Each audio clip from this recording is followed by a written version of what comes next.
All right, so let us continue with our discussion on novel, the modern world. Actually, to the last time we made, we attempted to look at the major events in the modern world, what the modern world implies,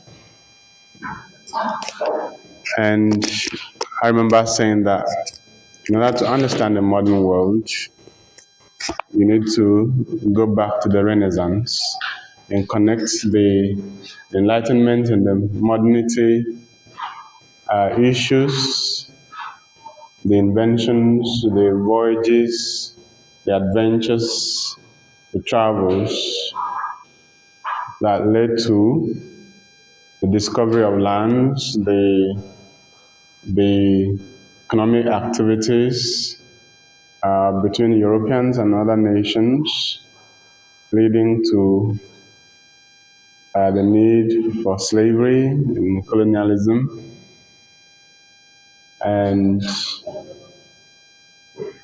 up to when the colonized peoples resisted colonialism and demanded freedom, and so on and so forth. So we can safely assert that all through human history, there have always been a select set of people who understood the world better than others and exploited that understanding to their own profit, and that our motive has always been economic, nothing more, nothing less. Another assertion that we made was that religion is a diversionary measure in a capitalist society to take the masses' attention from the capitalists who are the real problems, the elite, the powerful, wealthy people, who always exploit the poor for their own good. So you study that under Marxism and existentialism in the modern novel. That's why the capitalist society values religion. In communist societies, there is no God, there's no religion. Because they understand that religion is just a diversionary tactic that takes the mind of the people from who the real problems are. So you have to come to terms with the fact that the problem of man is man. The problem of mankind is man, and not the devil. So until you realize that, you will always be looking for solutions in the wrong places.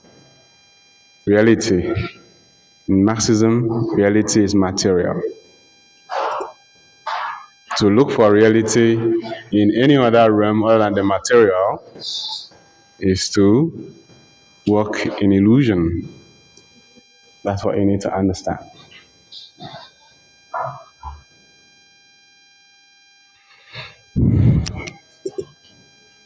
So, human history has revealed that it has always been one set of people against one set of people. Not the devil against human beings, but one set of human beings against other human beings. Okay?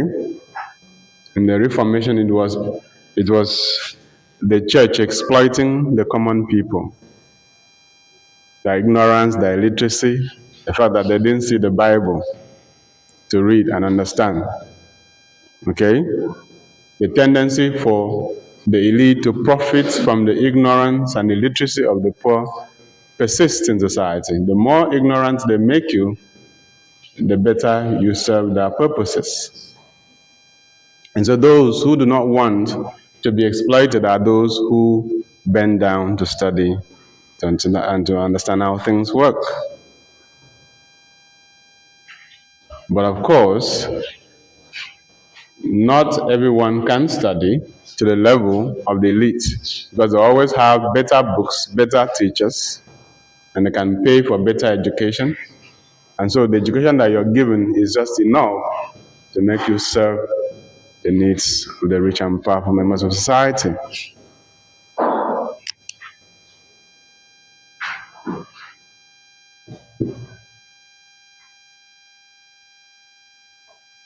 What caused the French Revolution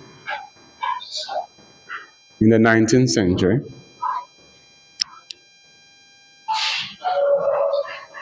Sorry, in the 18th century, the late 18th century. What caused the French Revolution in the late 18th century? It was the problem of insensitivity of the leaders towards the peasants.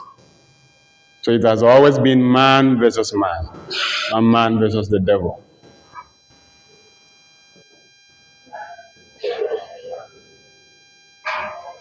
When the common people took up arms against their leaders, it was because they did not care, the leaders did not care whether the people lived or died.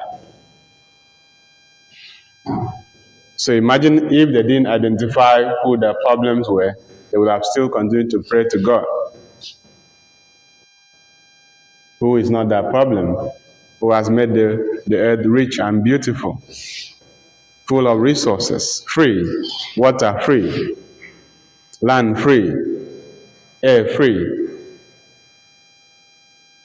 But in the end, man has found way to commercialize all these free gifts. So you even have to buy water. Sometimes you even buy air. Sometimes they put in a situation where you have to buy air to breathe when you go to the hospital. Call it oxygen. You buy land. All free gifts of God. So God is not the problem. Not even the devil is the problem.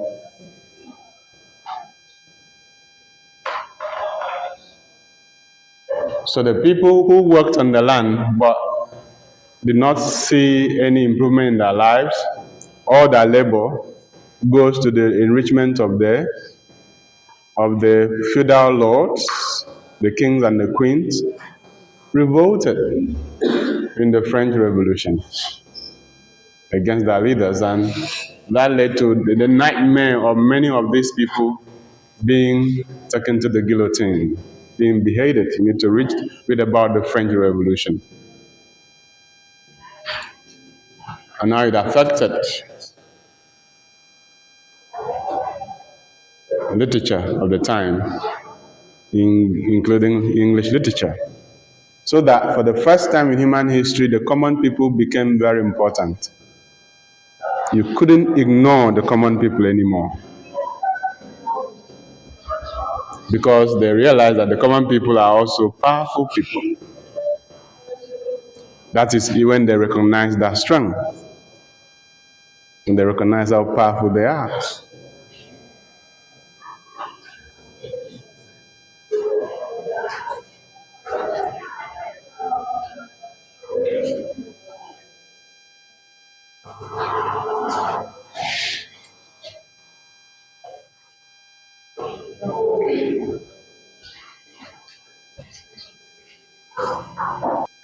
Now,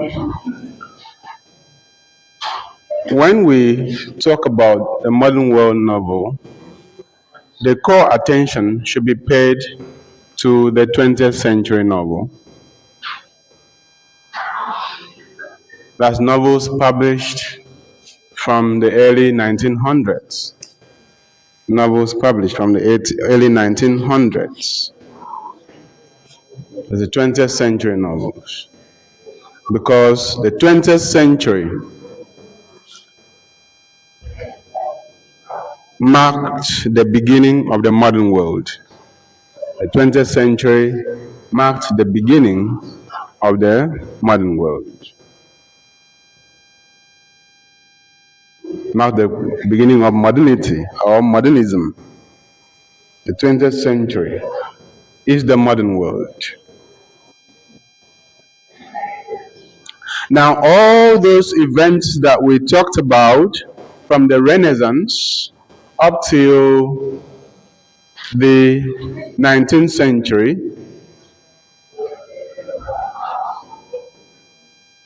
were nothing but precursors. Were nothing but what? Precursors. Were nothing but precursors. They acted as a build-up, contributory factors to the 20th century phenomena that will define the modern world.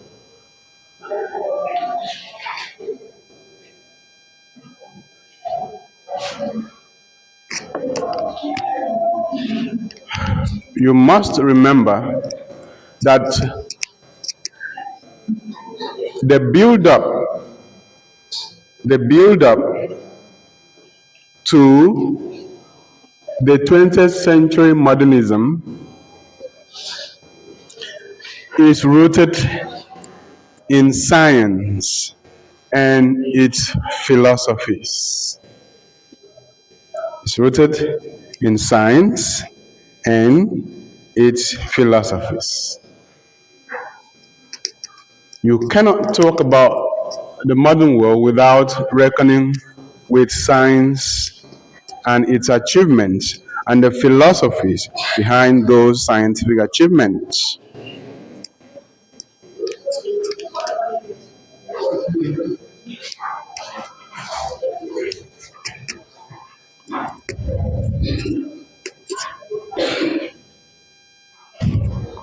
Beginning with Francis Bacon and his scientific method in the Renaissance, beginning with Francis Bacon and his scientific method in the Renaissance. He proposed the use of scientific methods in the quest for knowledge. Then you can talk about the chartering of the Royal Society by Charles II, the chartering of the Royal Society by Charles II.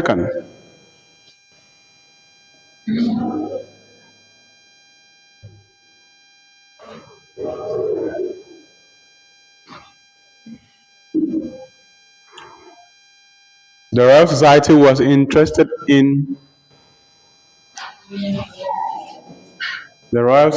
was interested in scientific knowledge. It was a body of intellectuals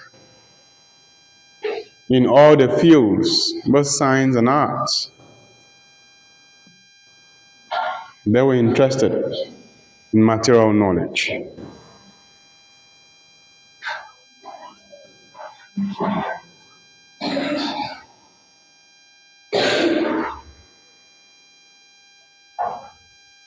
Then you talk about the Industrial Revolution, the use of machines to produce goods. These are precursors to the modern world society. The emerging of urban centers, in contrast to the pastoral spaces, and the differences and the ideologies in them.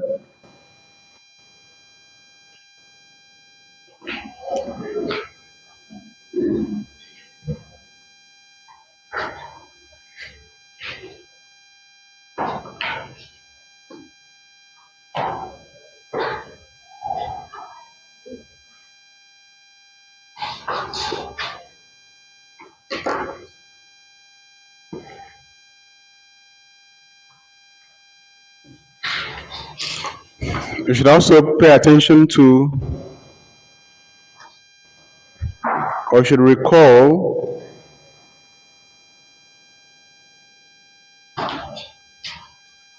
Charles Darwin.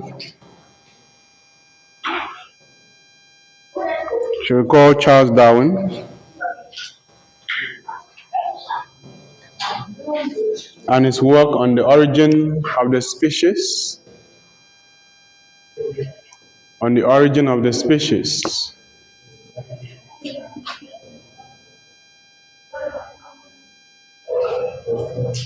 In the 19th century.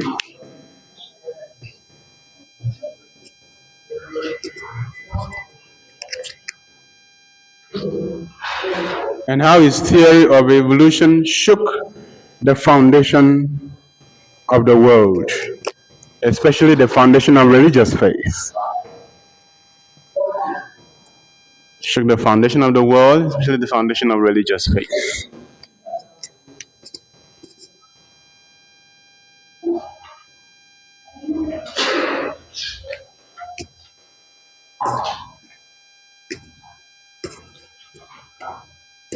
Until Darwin, humanity believed that they were created by a good and loving God.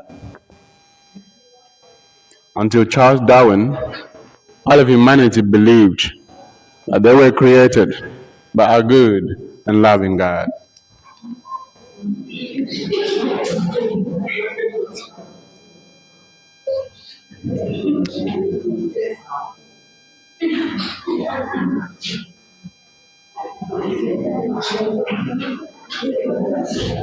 Until Charles Darwin,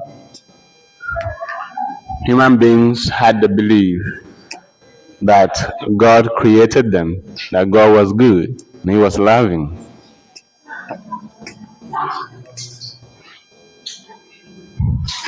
But when Darwin came, he said, scientifically, you were not created, rather you evolved. You were not created, rather you evolved. You were not created in 7 days.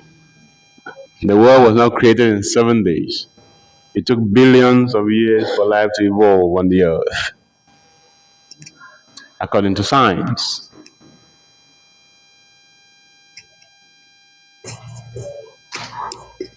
And man evolved from lower creatures, like other animals.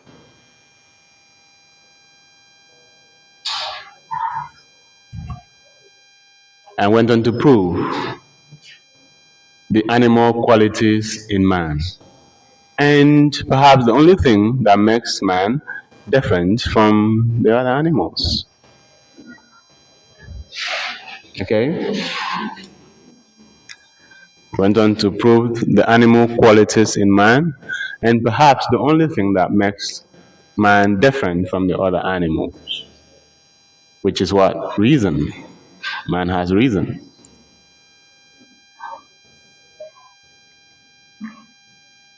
Man has reason. Which is why reason was promoted or glorified in the neoclassical period, the 18th century, in the name of enlightenment.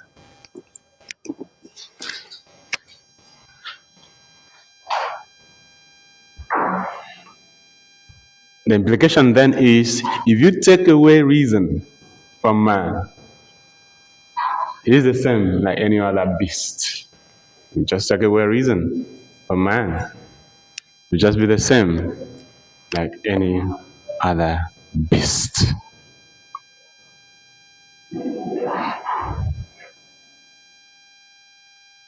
And so, when man behaves illogically, when man behaves unreasonably, we doubt his humanity.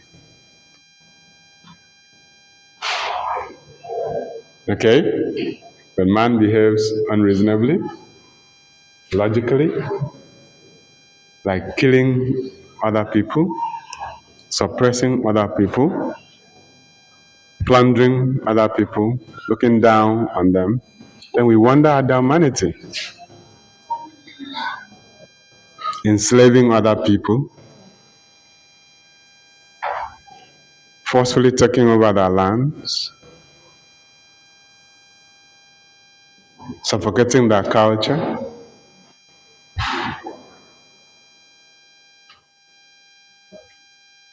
engaging in senseless war and carnage and bloodshed. Just wonder where the reason is.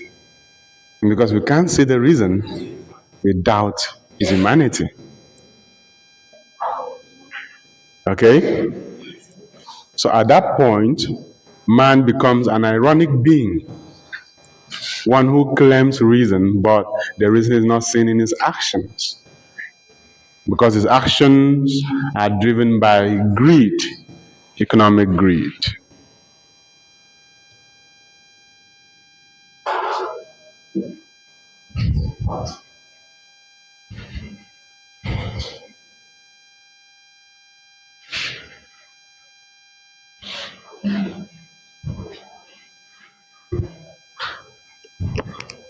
Charles Darwin also said that nature selects the best cells to survive. It just selects the best cells to survive. We call it natural selection, the law of natural selection. Nature selects the best cells to survive. And that life begins and ends with competition. Life begins and ends with competition.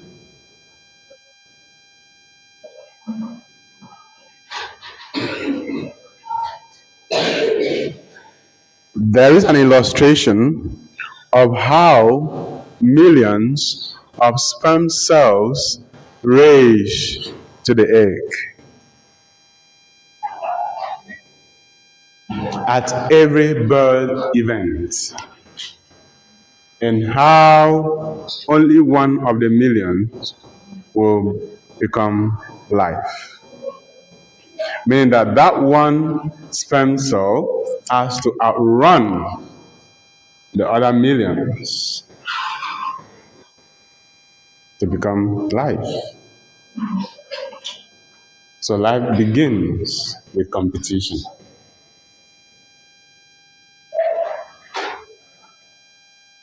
And so I would say, congratulations, you guys did your best. You won the race. Okay? You outran millions.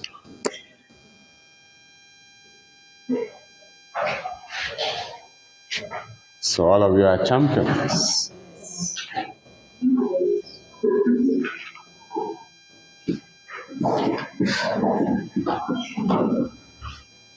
Though we do not understand why you choose to carry last, once you are here, you choose to carry last. You now even pray to carry second. You don't want to be the best, the fastest one.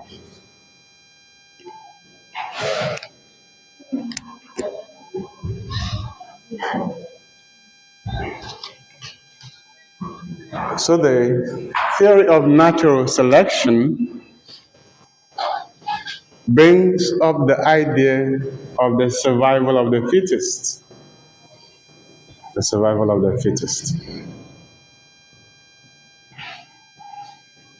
Because once that single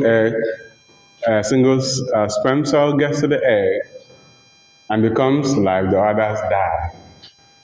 So you live for others to die. Or you allow others to live for you to die. Okay? Life becomes competitive. Dangerously competitive.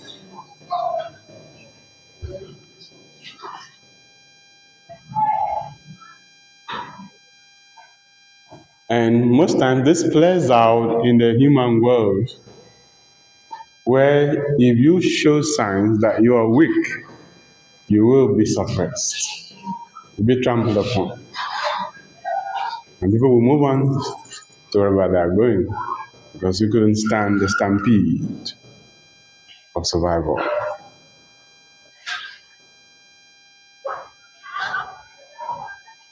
Whenever there is a stampede, the people who cannot stand their ground are those who are pushed down and are mashed by others that go. Now, to view life in that way, comparing animal existence to human existence, comparing the domain of animal existence to human existence, is clearly naturalistic. It's naturalistic.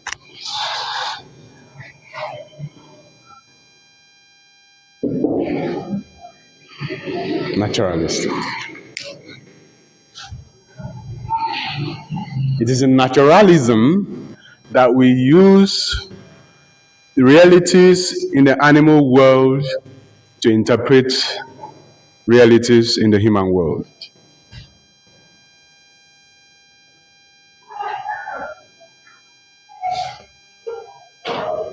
When we talk about naturalism, think of course, naturalism is one of the precursors of modernism.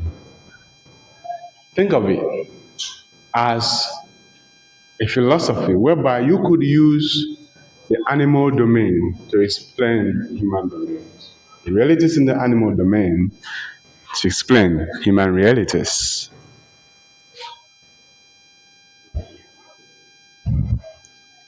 I don't know, I suppose you must have heard sometimes people say that human beings live in a jungle, right? Humans live in a jungle. And what happens in the jungle? There's the animal who survives, the one that outruns the predator. The animal that survives is the one that outruns the predator. You fail to outrun the predator, and that's the end for you that day. You become a meal of the predator.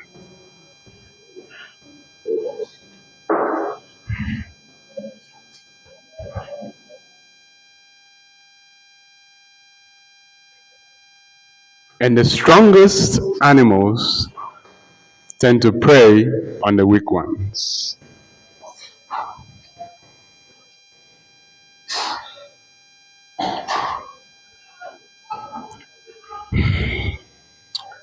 Except that contemporary human society, we do not have only one domain of strength.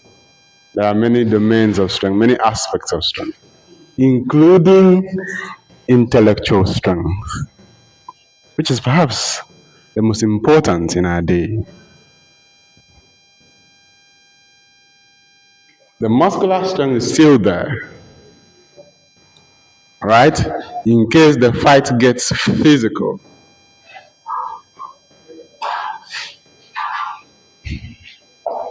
But the most important strength is to use your intellectual resources to even avoid the fight in the first place.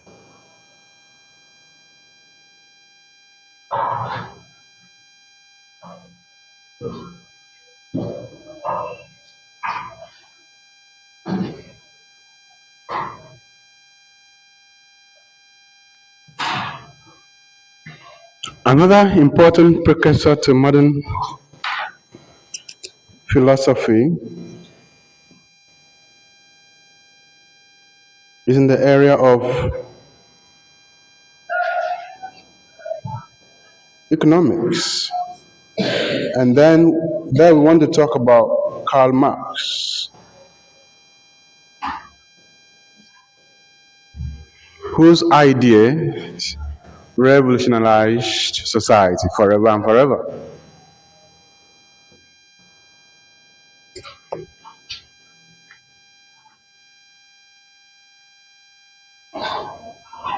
Before Karl Marx, we had thought that being rich or wealthy was determined by birth, by the stars, by unseen forces. World was the gift of the gods.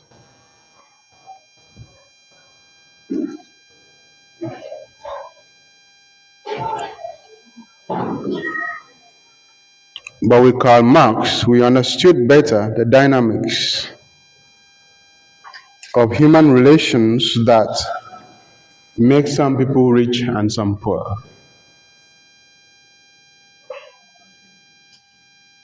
It is always human relationship that throws up certain realities in the world and society. So with Karl Marx, we understood the dynamics in the human relations that make some people rich and some people poor. It is not God. Again, it is not the devil. It is human relationship.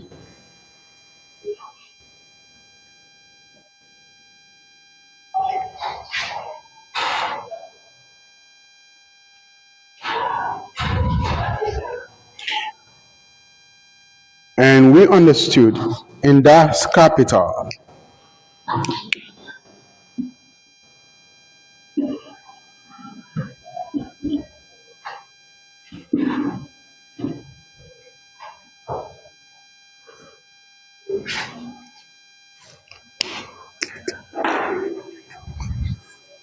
that the worker can never be rich.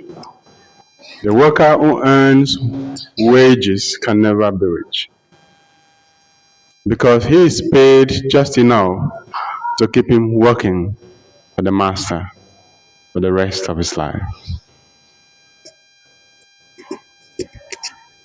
The worker, the average worker, can never be rich because his wage is calculated,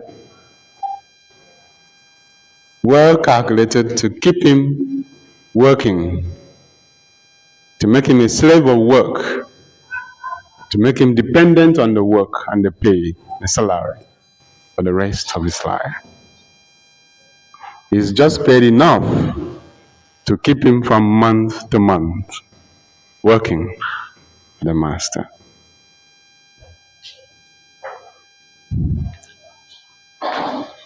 And probably when he's old and will not be able to enjoy the money anymore, they will give him pension and gratuity.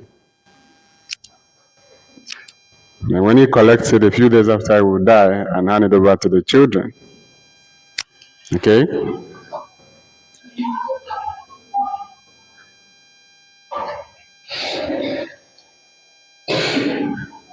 So this adds to the complexities of human existence, complications of the human condition, the human situation. Those who will be rich are the owners of capital who employ the labor.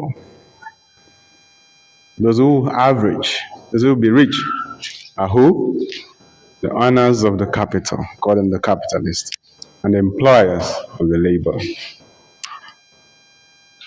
And so most times in certain spaces, the education system is structured to make workers out of you and not to make employers out of you. The education system is structured to make workers out of you. So that immediately you graduate, you say, Oga, I want work. Oga, I want work. I want to work. Because the education system has trained the individual to be a worker. You were trained for the labor market. And sometimes when you, after your NYC, you even ask for favor in the labor market. And you say, may the labor market favor me. Right.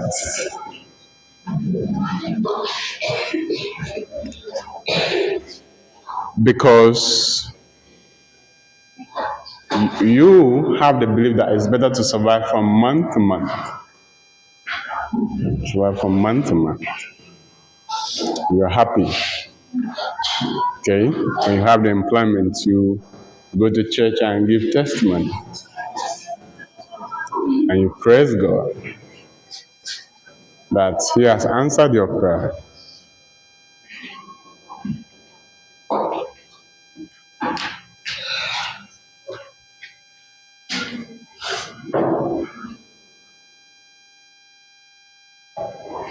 So we must understand how the human system is structured to make others permanently stay on top of others, stay above others.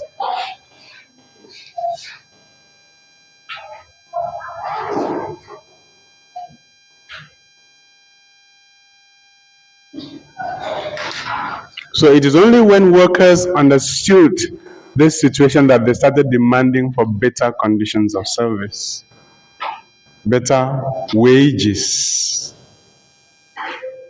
better working conditions.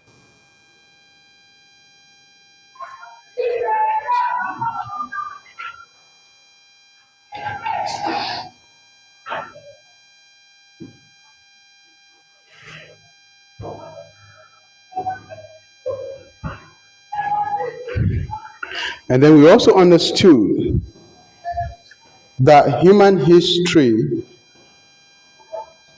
is not linear.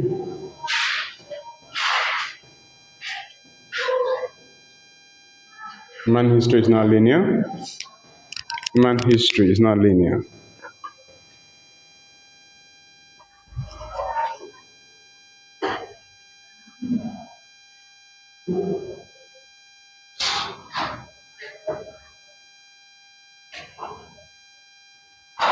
To view human history as linear is to see it as moving from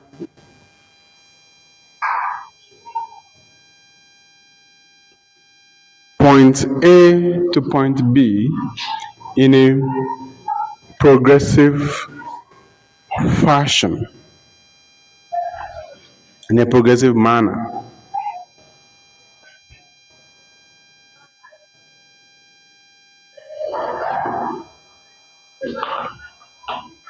Meaning that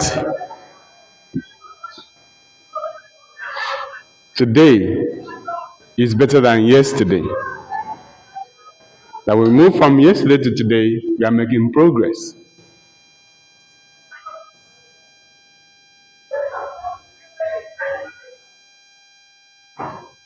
The events in the modern world change that perception.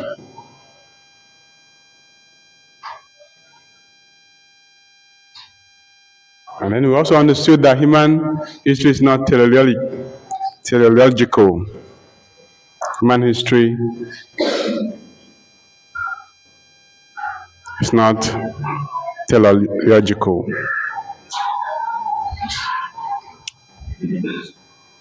By that, we mean that human history is not moving towards a predetermined destination or destiny.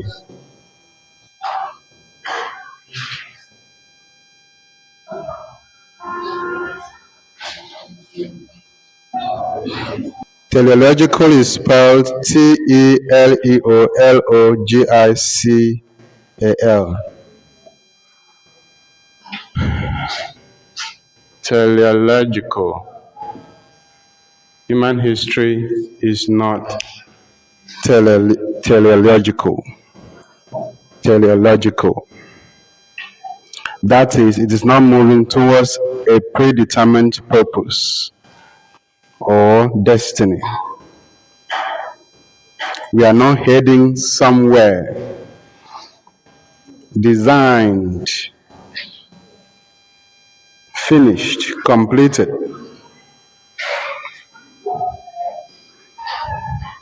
There are other ways to view human history.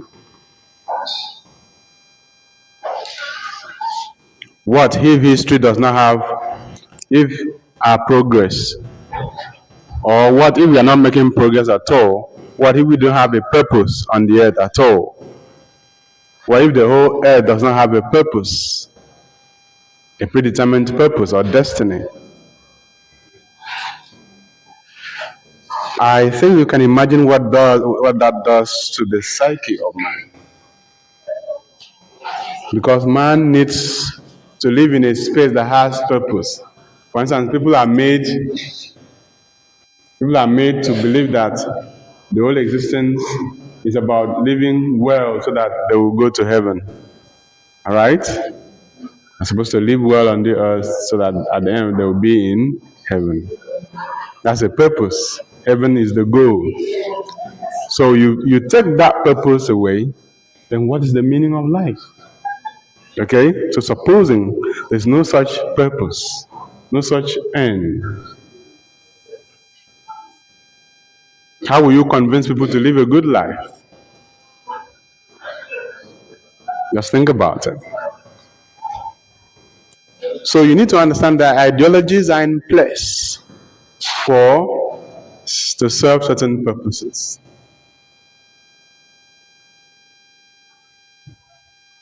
If you don't teach people heaven, you don't teach people life after death, how their deeds in this world will determine where they will be after death, bringing the fear of hell and all of those things, how will you be able to keep them in check and make them behave the way you want to promote your economic goals as a capitalist? How are you going to do that?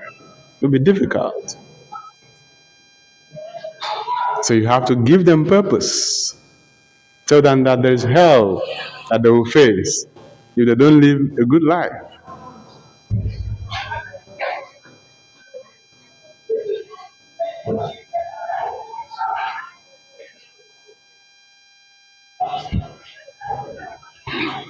So you see, the irony of it is that the same colonial masters who brought religion were the same people who did slavery, the same people who exploited the people they preached the gospel to. They simply divided themselves into groups, different groups, right? The good guys, the bad guys. So that when the bad guys hit you, the good guys will come and say, sorry, those are bad people. God will take care of you. But they're in the same team. I'm in the same team. They divide themselves into missionaries, administrators, soldiers, law. But it was the same team, but different departments.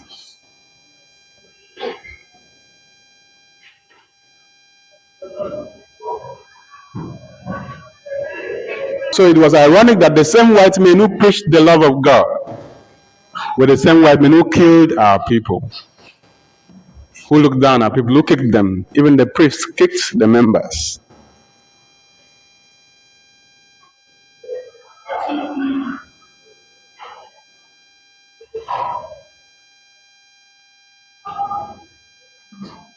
So you need to see that they were of the same team,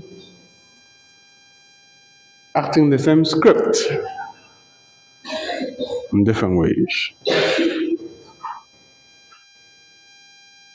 So when we get to the modern world, we realize that we don't have a particular purpose we are moving towards. And we are moving in a linear fashion.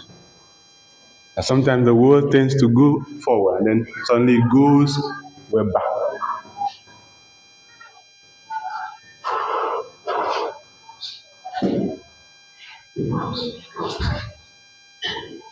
And then came Friedrich Nietzsche.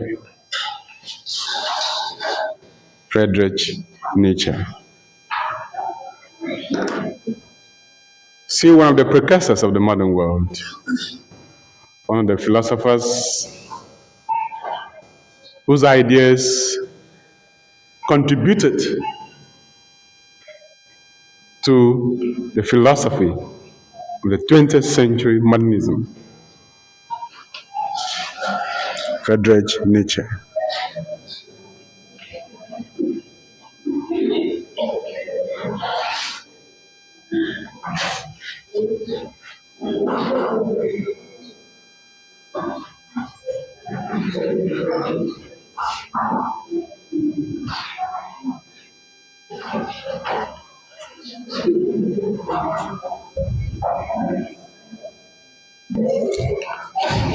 Friedrich Nietzsche.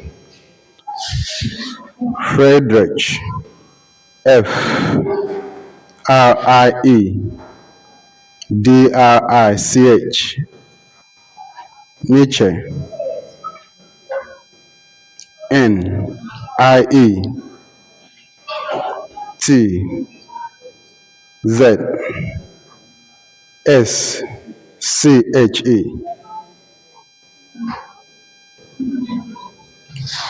Friedrich Nietzsche came up with the philosophy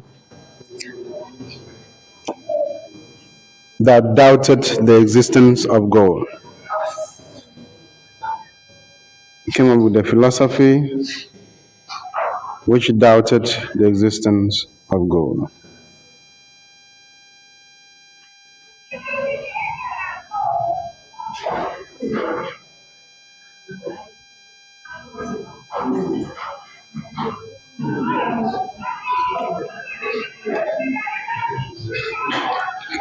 He said that God did not exist, that there was no God anywhere in the world, and that if there was a God, he must have been swept away by the forces of existence.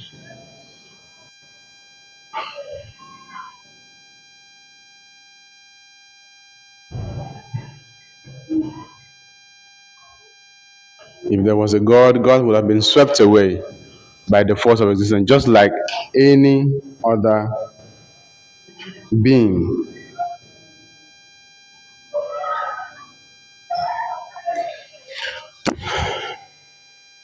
So he is usually associated with the philosophy of nihilism,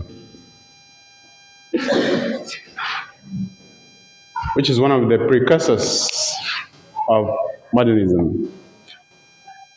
Nature is usually associated with the philosophy of what? Nihilism.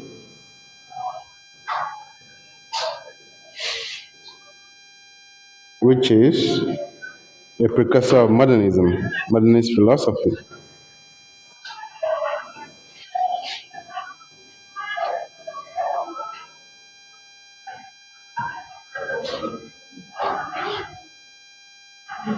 You can pronounce it nihilism or nihilism.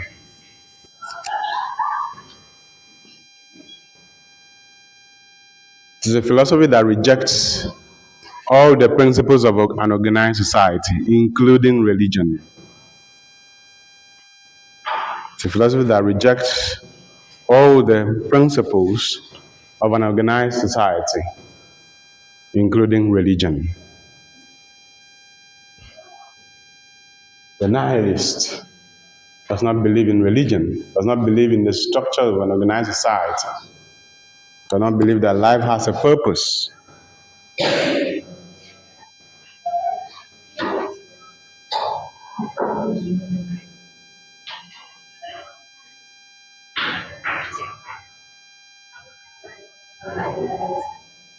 They also reject human values.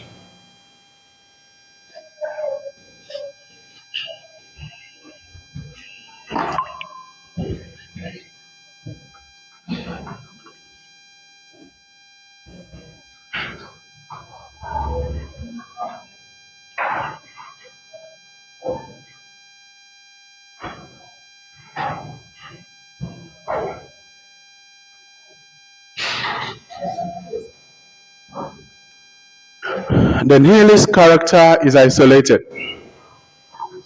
It's an outcast. The nihilist character is isolated, an outcast. It's one who cannot fit in or refuses to fit in.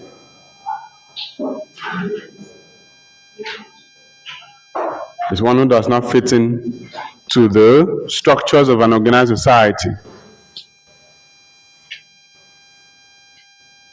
It refuses to hold or uphold the moral standards of society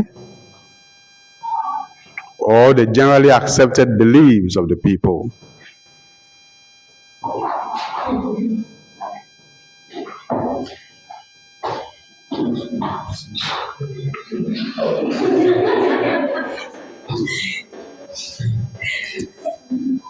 So in sum, Friedrich Nietzsche said that God died. Friedrich Nietzsche said that God died. He proposes the death of God theory. God died. God was swept away by the same forces of existence that take human beings away at the appointed time. And that is why you cannot see him about the earth. You cannot see God anywhere in the earth. He will say, show me where God is. All right? Because the principles of science is empirical. The principles of science is empirical, which is that it is based on evidence by the sense experience, meaning that you have to see, you have to feel, you have to touch before you believe that it exists.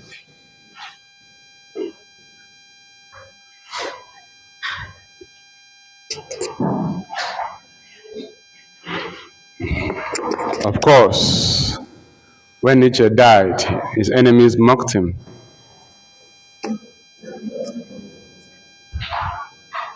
When Nietzsche died, his enemies mocked him. And so here lies, they wrote on his grave, here lies the man who said that God was dead. He is dead, but God lives on. Here lies the man who said that God was dead. He is dead, but God lives on.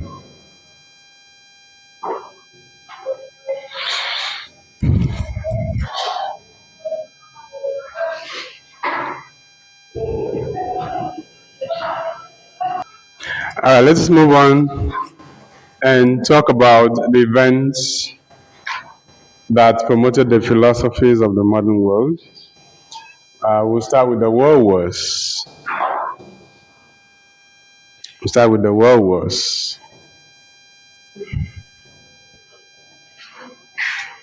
You cannot discuss modernism of the 20th century without discussing the world wars. You cannot discuss the events of the 20th century without discussing the world wars. Remember, all these events we are talking about are found in extant novels in the modern world. Whether you want to talk about nihilism, you can read it in Fathers and Sons. Okay? You can read it you can read nihilism and existentialism in Notes from Underground. Okay? So we're not talking mostly abstract things that are all grounded in texts. Even when you are talking about the world wars, you can read it in a Farewell to Arms, in his Hemingway.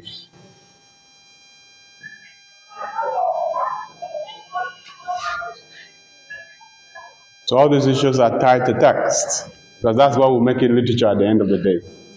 You don't tie them to text, and it's not literature. You need to discover them in literature texts.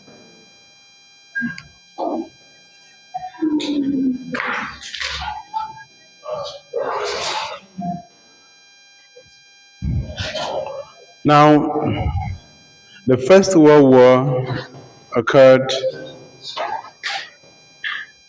in 1914, lasted to 1918. That's the 20th century.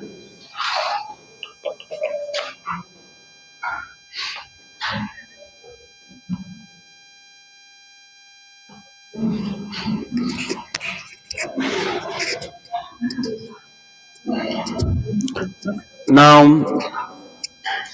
the effect of the war, whatever it caused was, the effect of the war exposed humanity on many counts.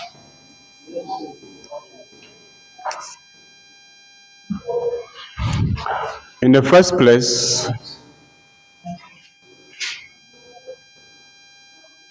millions of people were killed.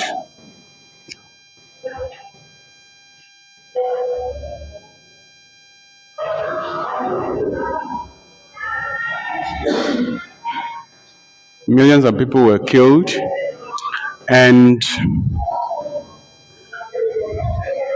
this would be the fastest that people would die in human history. And this was made possible by the sophisticated weapons of death that science brought about.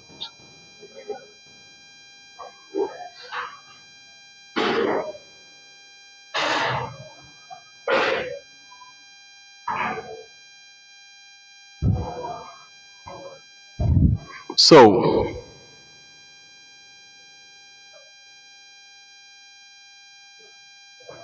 for the first time in human history, we realized that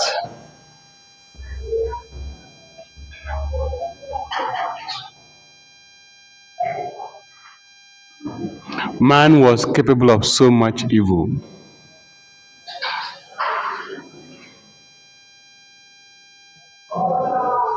Despite having lived for centuries, man has not changed.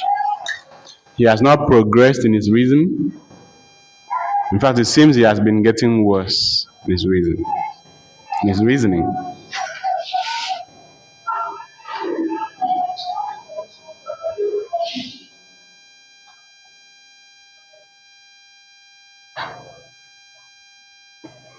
Human life also became uncertain. You could see someone in the morning, in the afternoon, the person is gone, struck down by one of these weapons of death created by the knowledge of science. And people died on such a large scale.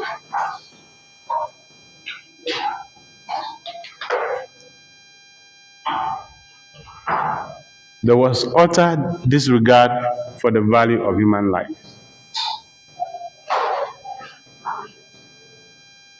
There was utter disregard for human life.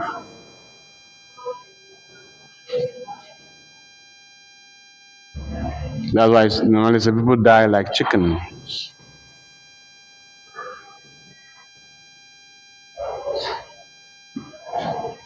So people began to think that if there was a good and loving God, He would not allow people to die in such a large scale. No God who is good and loving will stay and watch millions of people being killed without intervening.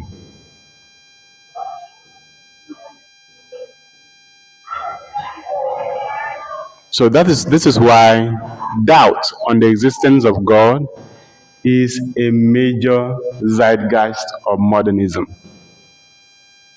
Doubt in the existence of God is a major zeitgeist in modernism.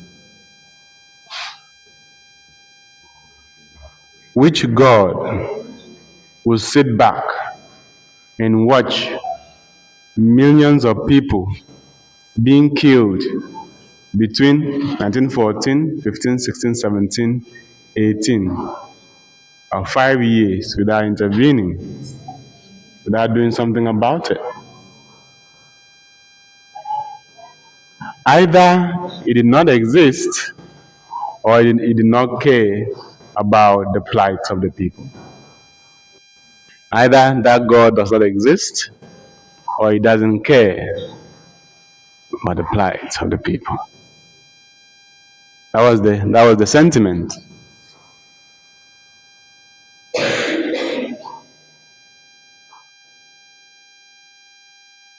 That was the sentiment shared by the generality of the people who witnessed that carnage.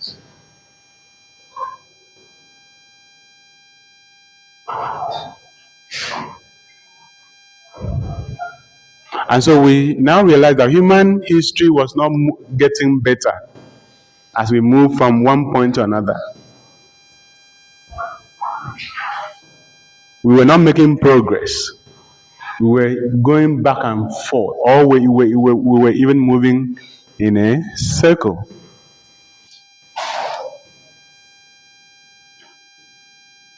Because in the 20th century, you are killing this number of people. Where is your humanity? Where is your humanity?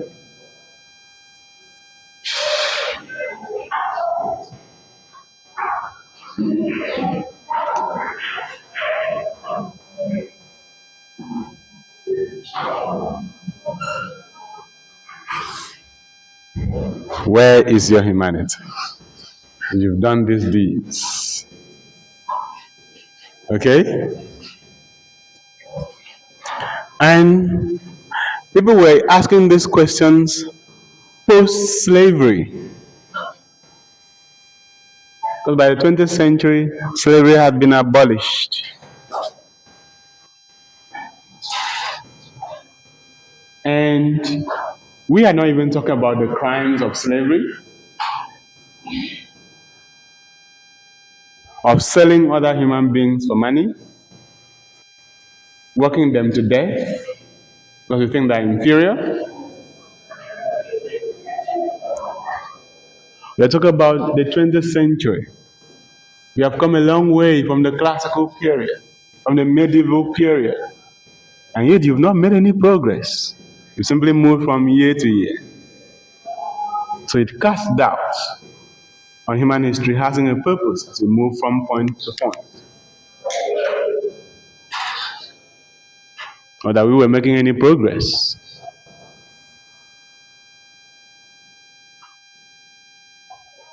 That's why we're saying human history is not linear, neither is it teleological.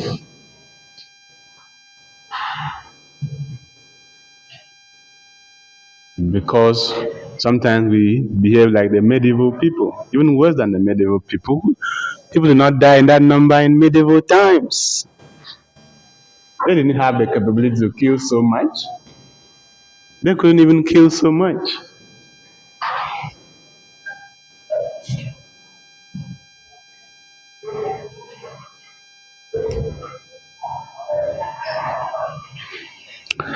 And then when the Second World War took place, 1939, then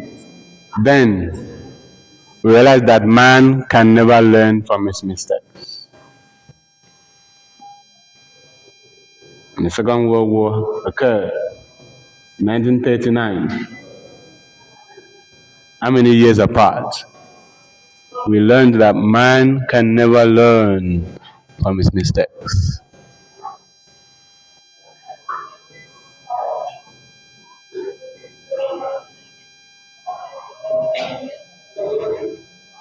That there was something in man that makes him noble at times and animalistic at times. There's something in human beings that makes them noble sometimes, and sometimes they become animalistic.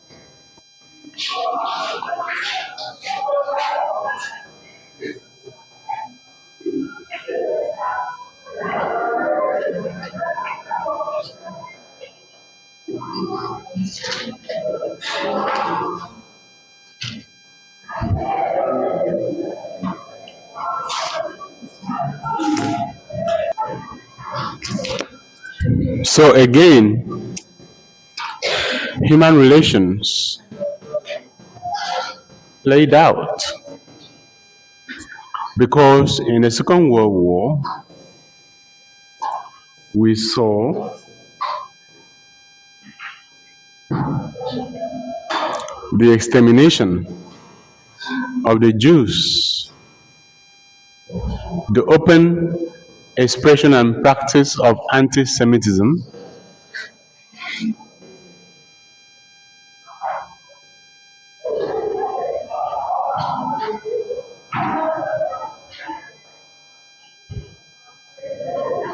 especially in Germany, in Adolf Hitler's Germany.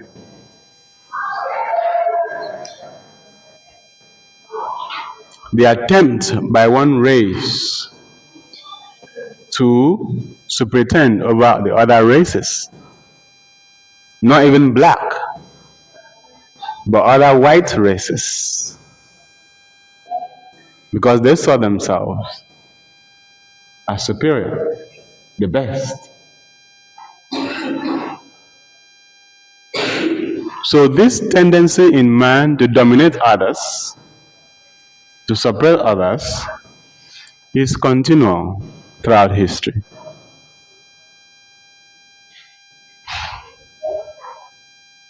And so when you see, even today, these tendencies being played out, it is not new. So you cannot say, oh, it was better in the past.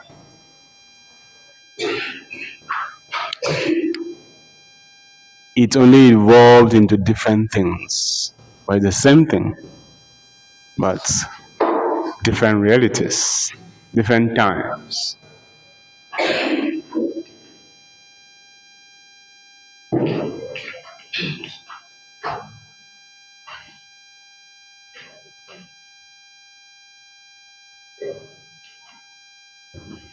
So all human beings have been fighting to free themselves from one oppression or another in any given age. So you need to understand. And the problems have been largely other human beings who have imposed themselves on the others. And so you have to look around and see where the source of oppression is coming from in your environment and what you are doing to free yourself from those oppressors.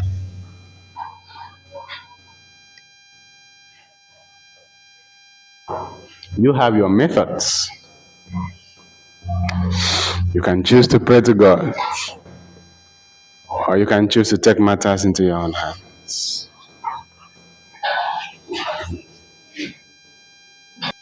So what we are saying is that literature has responded throughout time to how human beings relate in society.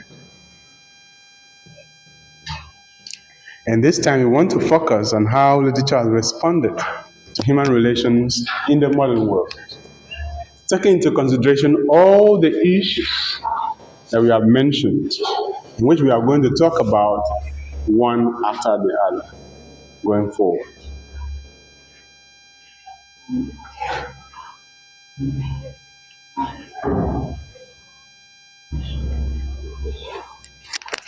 So, let us begin by stating that the modern world is the 20th century, and that the modern world literature is the literature of the 20th century. So when is the modern world? It is the 20th century. To note that.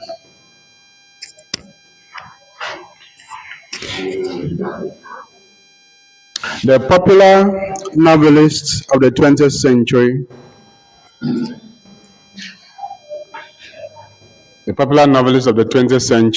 are Virginia Woolf, Joseph Conrad,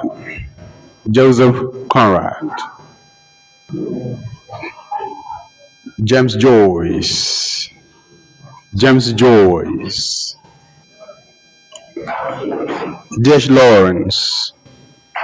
D.H. Lawrence, John Galsworthy.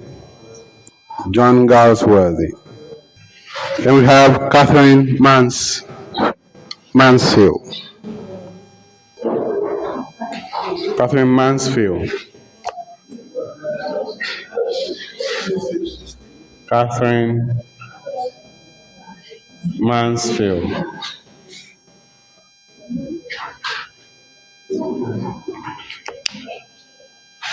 Then we have Aldous Huxley.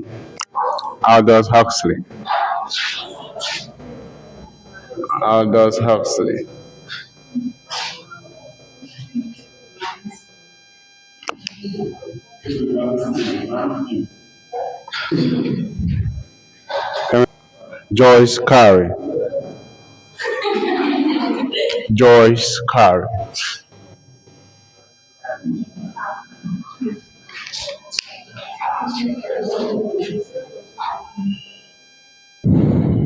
It should be noted that each of these authors explored different angles of human relations in the modern world. They explored different angles in human relations in the modern world.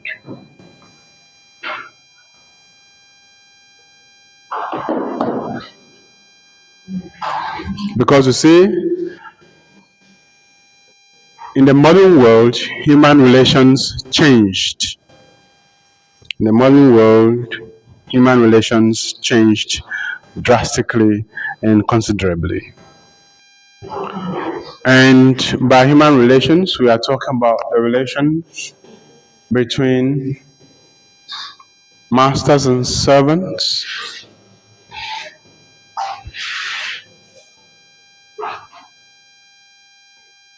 husbands and wives,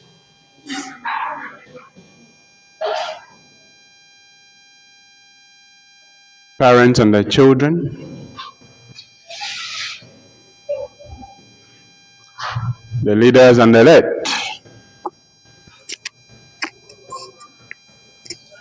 And you need to note that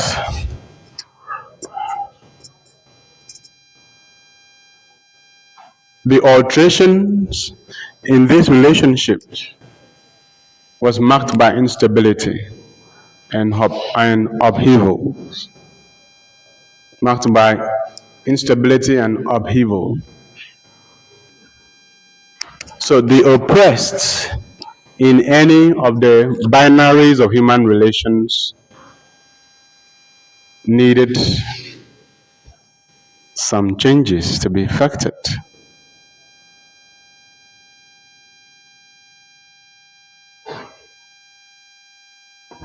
For instance, Virginia Woolf wrote A Room of One's Own and said that the woman needed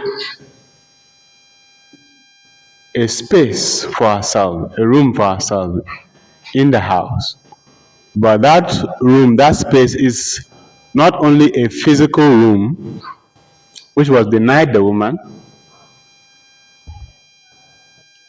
like the ownership of property, the rights to vote, and so on and so forth.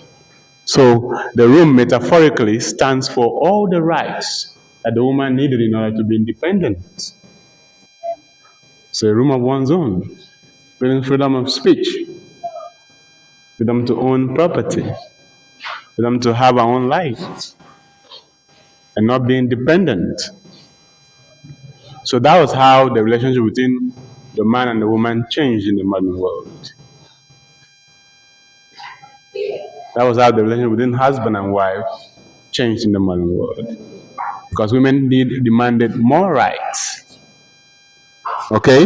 We're talking about the surge of the feminist movement. You cannot discuss the modern world without discussing the surge in the demand for the rights, the liberation of the woman. So you could see feminism as one of the ideologies of modernism.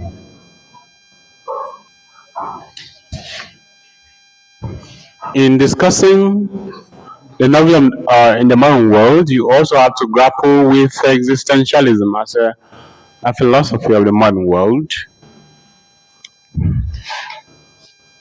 And how did we get to existentialism?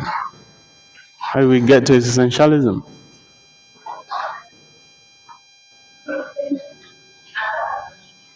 We got there because in the 20th century, people saw existence as largely meaningless. There was no meaning, there was no purpose. life was largely meaningless.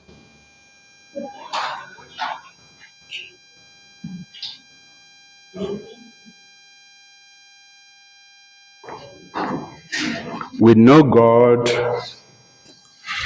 no divine purpose, life became meaningless. Life became a meaningless struggle from birth to death. And death was the defeat of everything that man has worked for. Which is why in the existentialist creed, the greatest defeat is to die. Death is the greatest defeat because it makes everything vain and meaningless.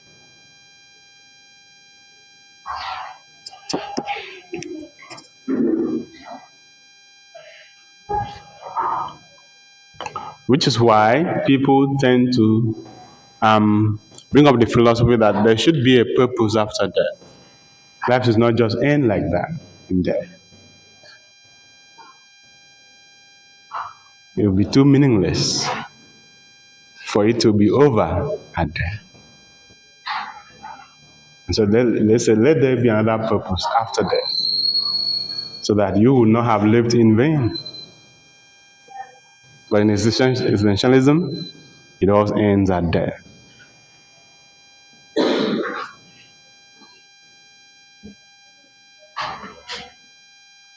And when death happens, it becomes everything that the individual has done becomes meaningless struggle.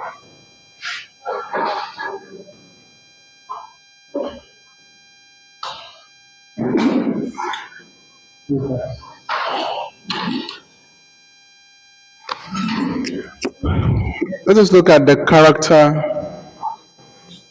Let's look at the character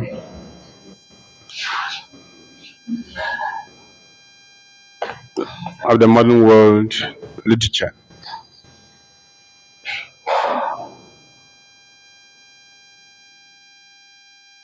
So a writer like Joseph Conrad was concerned about human relations. A writer like Joseph Conrad was concerned about human relations at the level of colonialism, right? Level of colonialism. We talk about him. The relationship between black and white. That was his concern. Virginia Woolf was concerned with male-female relationship. Conrad was concerned with relationship between black and white. Same with Joyce Carey. Aldous Huxley was existentialist in his approach. Catherine Mansfield was feministic in her approach, and so on and so forth. So all these writers explored different areas of human relations in the modern world.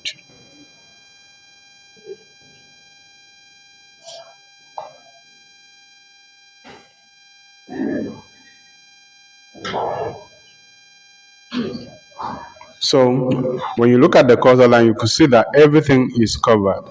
The area of feminist discourse in the modern world is taken in women's emancipation.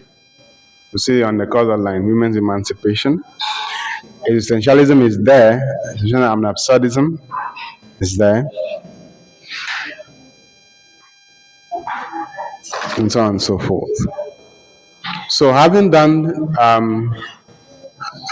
with the introductory aspect of the course, we move on to talk about the character of the modern world novel.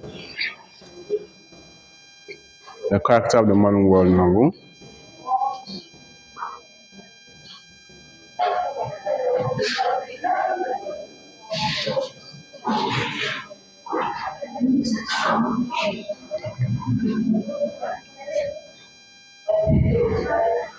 The novel in the first half of the 20th century, the novel in the first half of the 20th century changed in terms of technique, point of view, the relationship between the author and the subject matter. The novel in the first half of the 20th century changed in terms of technique, point of view, the relationship between the author and the subject.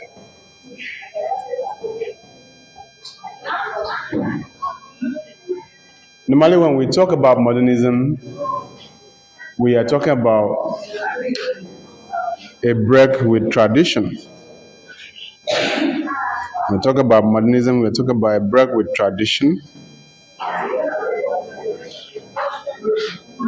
We are acknowledging a shift in the ways things are done.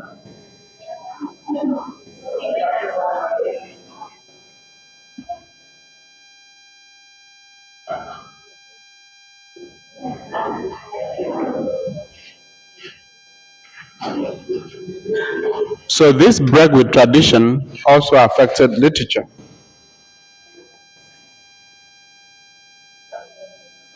The modern writers wanted to experiment. Modernist writers needed to experiment. Needed to experiment with form and technique.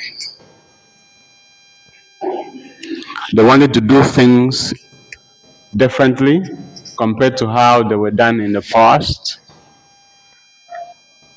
So one of the marks of modernism is a radical break with tradition. Radical break with tradition. The need to experiment with new ways of doing things,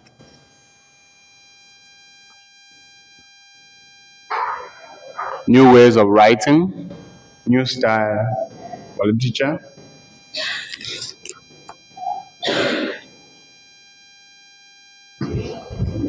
So though the novel existed in the previous centuries,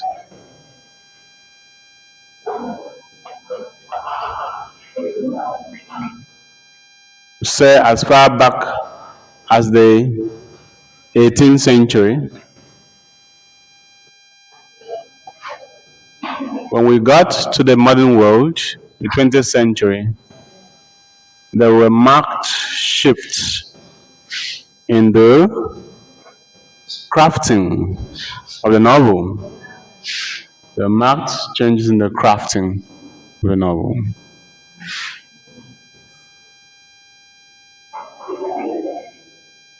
In terms of technique, point of view,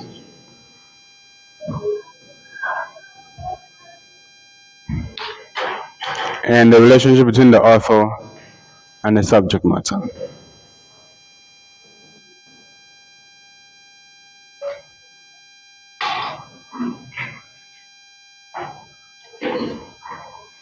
So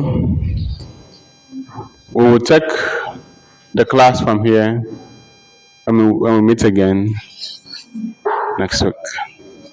Have a blessed morning.